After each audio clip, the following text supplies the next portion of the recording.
A person waiting in an idling car outside a bank may never step inside or hold a weapon. Yet, if the robbery results in a fatality, the law allows for this getaway driver to face the same criminal charges as the person who pulled the trigger. Determining whether that accomplice is liable for murder, manslaughter, or theft requires the application of a precise legal algorithm. This area of law is governed by Section 8 of the Accessories and Abettors Act 1861. Under this statute, an accomplice is tried, indicted, and punished as a principal offender. Mastering these rules requires separating the physical commission of the crime from the legal assignment of culpability. Solving secondary liability requires a strict sequence. The framework has 3 pillars: the principle, Accomplice Actus Reus, and Accomplice Mens Rea. Pillar 1 is the principle. You must identify the individual who physically commits the substantive offense first. An accomplice cannot be convicted unless the actus reus of the principal offense has actually occurred.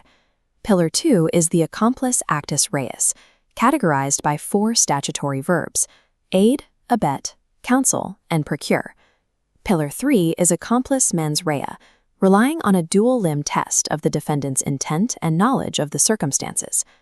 Analyzing the accomplice's state of mind without first proving the principal's physical act results in a flawed legal analysis.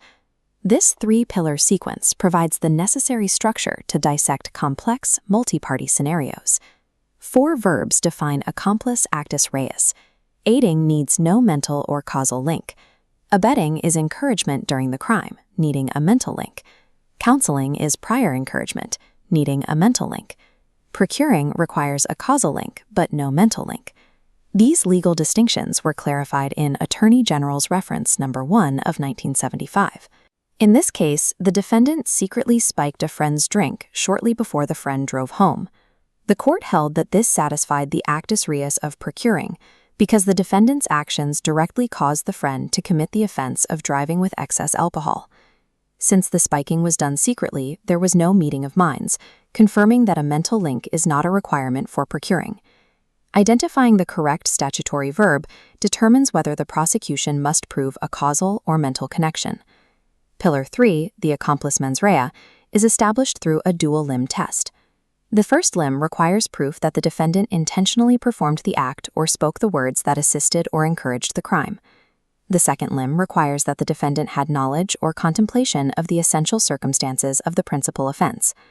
The case of National Coal Board v. Gamble illustrates how these limbs are applied in an industrial context.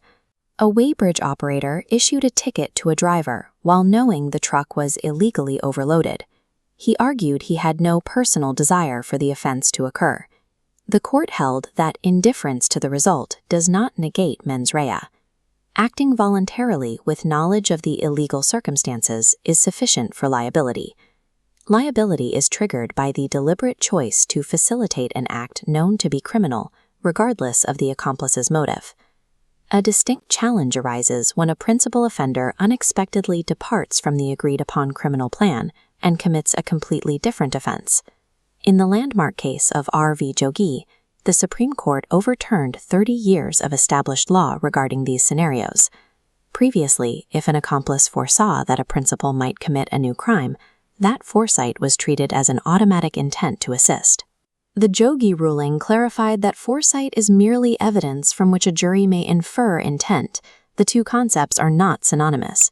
Exam options may feature the word foresight to identify whether a candidate can distinguish it from the current legal standard for intent.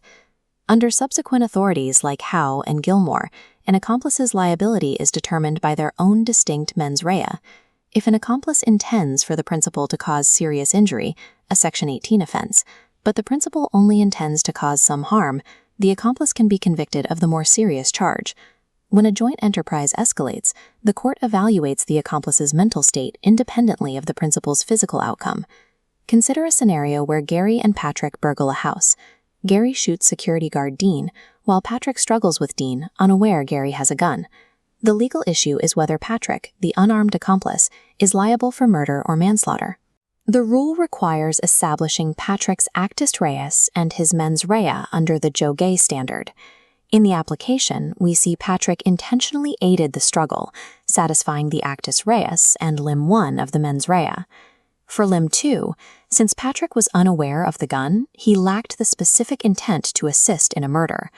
Following the Gilmour principle, Patrick's lower level of mens rea only extended to an intentional assault. The conclusion is that Gary is guilty of murder as the principal, while Patrick is guilty of unlawful act manslaughter as an accomplice. Following the three-pillar IRAC sequence ensures the legal analysis remains firmly tethered to the provable mental state of the defendant. A defense of withdrawal, established in R. v. Becerra, requires communicating a change of heart to the principal in a timely, unequivocal manner. Merely leaving the scene or saying, "let's go," is insufficient. Effective withdrawal may require physical intervention to prevent the crime. These are the golden rules. Prove the principal's act first. Match statutory verbs to specific requirements.